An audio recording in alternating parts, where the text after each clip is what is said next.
Hello dear students, welcome back to my channel physics SPC. Moving charges and magnetism का एक question.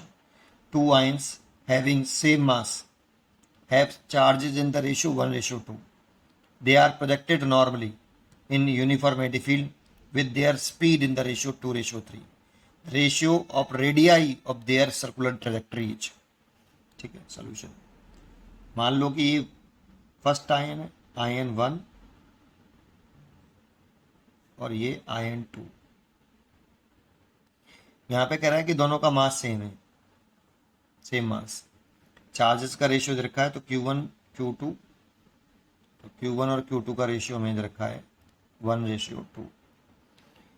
They are projected normally in uniformity field, that means velocity और magnetic field perpendicular है, तो path circular होगा।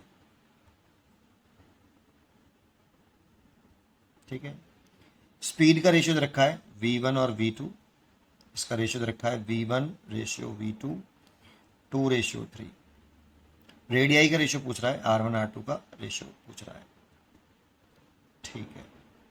देखो, जब particle आपका circular path पर मूव करता है मैग्नेटिक फील्ड में, तो उसकी रेडियस होती है R=mv/qb।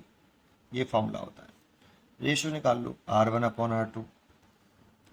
पहले वाले पार्टिकल लिखे हैं, सारी चीज़ें पहले पार्टिकल की, तो मास तो सेम है, वेलोसिटी V1, चार्ज Q1 और मैग्नेटिक फील्ड सेम है। इसका भी लिख लो, मास सेम है, वेलोसिटी V2, चार्ज Q2 और मैग्नेटिक फील्ड सेम है, तो MB से तो MB कैंसिल हो गया भाई।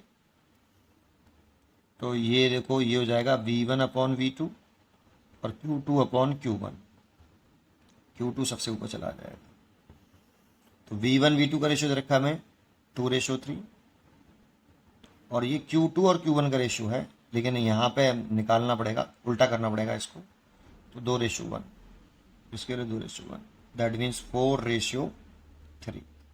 ये तो 4:3 आपका हो गया, ये इसका आंसर हो गया बेटा, 4:3। पढ़ते रहिए और खुश रहिए।